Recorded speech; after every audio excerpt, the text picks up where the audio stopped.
संख्यक अति पिछड़ा एवं अक्षर वर्ग के अक्षरांचल योजना में जो वेतन मद है उसमें 7,74,24,89,80,000 रुपये कैबिनेट ने स्वीकृत किए। तो 7,74,24,89,80,000।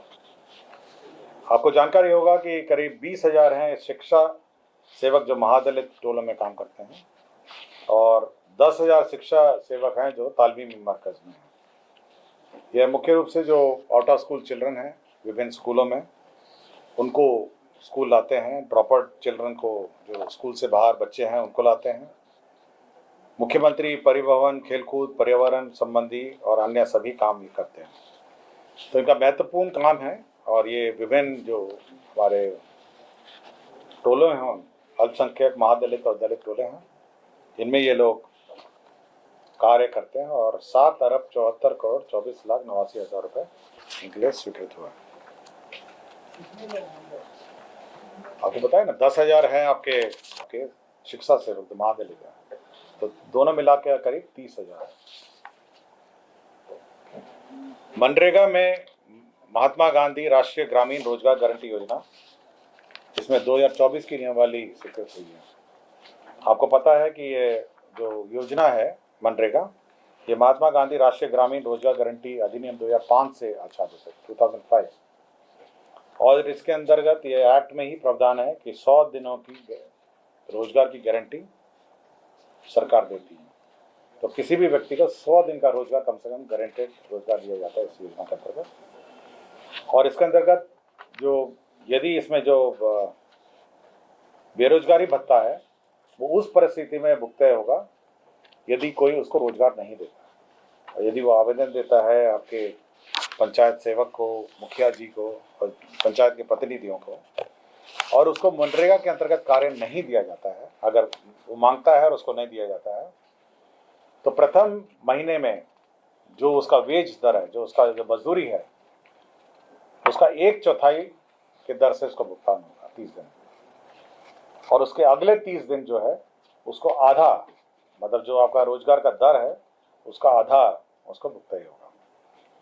और इसका कंडीशन है कि पहले तो वो अप्लाई करेगा कि मुझे रोजगार दिया जाए। ऐसा नहीं है कि अचानक आपको बिना मांगे आपको पैसा नहीं मिलेगा, लेकिन अगर आप रोजगार मांगेंगे और अगर रोजगार मिलेगा तो ये भत्ता देना नहीं होगा। अगर रोजगार नहीं दिया जाएगा तो प्रथम 30 दिन में 1/4 भत्ता मिलेगा और फिर अगला 30 दिन में ये आधा हो जाएगा।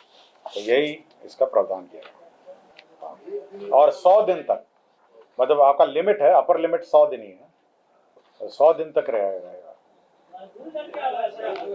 जो भी मनरेगा मजदूरी दर है, जो भी सरकार तय करती है मजदूरी दर, अब ये मैं आपको नियमावली बता रहा हूँ। मजदूरी दर आप वेबसाइट पे देख लीजिएगा।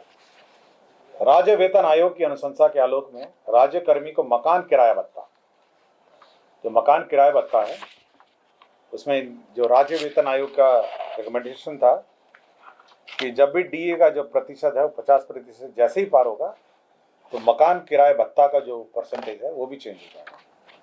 तो पटना में मूल वेतन का 20% होगा, बाकी अररिया, आरा, औरंगाबाद, बगहा, बेगूसराय, बेतिया, भागलपुर, बिहारशरीफ, बक्सर, छपरा, दरभंगा, डेरी, गया, गोपालगंज, हाजीपुर, जमालपुर, जमुई, जहानाबाद, कटिहार, किशनगंज, लखीसराय, मधुबनी, मोकामा, मोतिहारी, मुंगेर, मुजफ्फरपुर, नवादा, पूर्णिया, सहरसा, समस्तीपुर, सासाराम, सीतामढ़ी, सीवान और सुपौल इसमें 10% होगा। अवर्गित शहर जो है उसमें 7.5 होगा और ग्रामीण क्षेत्र में 5 है। इसका जो पुराना दर था, जो ग्रामीण क्षेत्र में 4 था जो बढ़ के 5 हो गया है। अवर्गित क्षेत्र पहले 6 था, बढ़ के 7.5 हो गया है, वो 7.5 से 10 हो गया है। और फिर आपका वाई श्रेणी जो है पटना जिसमें आता है वो 16 था, बढ़ के 20 हो गया। आपको लिस्ट चाहिए तो मैं बाद में दे दूंगा। बिहार आकस्मिकता निधि जो BCF आप बोलते हैं कंटिजेंसी फंड में, सामान्यतः वो 350 करोड़ होता है, 350 करोड़ होता है और हर साल इसको बढ़ाया जाता है। तो इसको बढ़ा के 10,000 करोड़ कर दिया है ताकि समय समय पे ये BCF जो एडवांस लिए जाते हैं उसकी सीमा निर्धारित कर दी है। राज्य सरकार ने एक स्कीम लाया गया है, ये RBI reserve bank of India के रिकमेंडेशन के आधार पर है। और समय समय पर राज्य सरकार ये रिकमेंडेशन के आधार पर खिलाती है। यह है कंसोलिडेटेड सिंकिंग फंड, CSF इसको कहा जाता है। आपको जानकारी होगा कि समय समय पे जो ऋण लेती है राज्य सरकार, लोन लेती है, उसके लिए एक सिंकिंग फंड बनाती है। ये RBI के कस्टडी में रहता है ये सिंकिंग फंड। और यदि किसी कारणवश राज्य सरकार डिफॉल्ट करती है अपना जो लोन का रिपेमेंट, तो इस सिंकिंग फंड से उसका भुगतान हो जाता है। तो ये मोटा मोटी यही इसकी कॉन्सेप्ट है और ये RBI का गाइडलाइन है। तो पहले हमारा राज्य सरकार का 3.5% था सिंकिंग फंड, इसको बढ़ा के 5% कर दिया है। तो ये सिंकिंग फंड का जो स्कीम है ये पास किया गया और ये केवल सुरक्षा कवच है। आप जो बोरिंग करते हैं कि अगर किसी कारणवश आप बोरिंग का पैसा लौटाते नहीं है तो सिंकिंग फंड से वो भुगतान हो जाता है।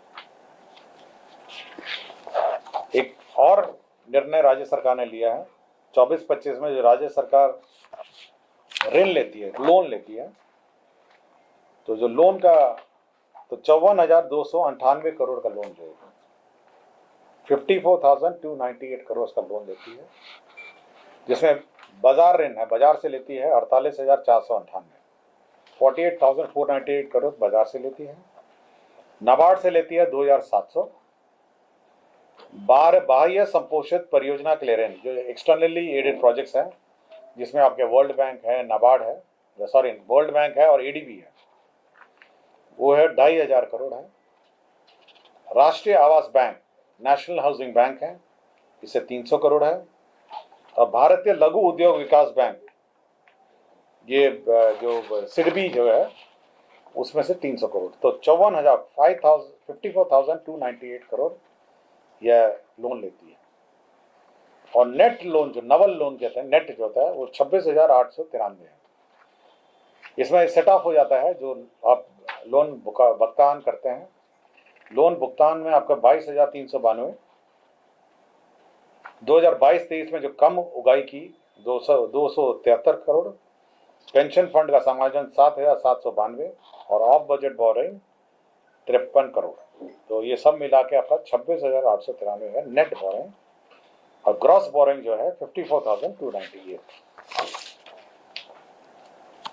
बिहार नगर पालिका राजस्व लेखा संवर्ग के लिए वेतन संरचना की स्वीकृति दी गई है। इसमें 3 प्रकार के पद होंगे: सहायक राजस्व एवं लेखा पदाधिकारी, राजस्व एवं लेखा पदाधिकारी, अपर मुख्य राजस्व एवं लेखा पदाधिकारी। पहला वाला लेवल 6 का है, दूसरा वाला लेवल 7 का है, तीसरा वाला लेवल 8। राजस्व प्रशासन में अभिलेखों का डिजिटल करके ऑनलाइन नागरिकों को सुविधा। आपको पता होगा कि हर बार हम लोगों को जो डॉक्यूमेंट्स हैं उसको फिजिकल फॉर्म में देना पड़ता है। अब राजस्व प्रशासन का उद्देश्य ही यह योजना है कि सभी जो भी दस्तावेज है उसको डिजिटल रूप में दिया जाए। इसमें जो 3-4 प्रोविजंस हैं, 278, 286, 288 और 297 जो रूल है उसका अमेंडमेंट है। और इस रूल के बाद आप ऑनलाइन कोर्ट फीस जमा कर सकते हैं, ऑनलाइन फीस जमा कर सकते हैं और आपको ऑनलाइन दस्तावेज मिल सकते हैं। कारण है तो जो आप मेजरमेंट करते हैं, आज के दिन में आपका जो लैंड मेजरमेंट होता है उसमें ETS मशीन का टोटल स्टेशन जो है